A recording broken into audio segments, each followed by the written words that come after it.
Luca Espa, ok. quando è che hai iniziato a dire sai che c'è? Ma faccio una cosa diversa, una cosa che mi criticheranno tantissimo perché è successo. Sì, Neanche sì. iniziato, sbam, subito. Non è così che si parla. I miei amici non volevano che facessi questa cosa, lui non farlo, guarda che ti stai mettendo una croce da solo.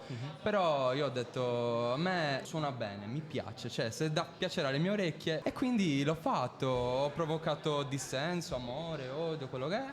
E mo sono qua a parlare con te. Qual è stata la prima canzone che hai detto figa questa, mo la faccio in sardo? Baccarà di Serena Brancale.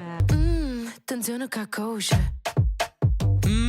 Bala che buddia. Che hai incontrato? Sì. È una professionista incredibile. Tra l'altro l'ho incontrata proprio poco prima che annunciassero i Big di Sanremo. E in questa masterclass c'era proprio lei che diceva ragazzi non puntate a Sanremo. Presa. Infatti poi l'hanno presa e ho detto no è incredibile. Io Bello. le ho regalato anche la maglietta. Figo. Ho detto dai se poi ti capita qualcosa ti porta fortuna bla bla bla. Direi proprio di sì, insomma. Speriamo, gli ho dato anche le pardure comunque.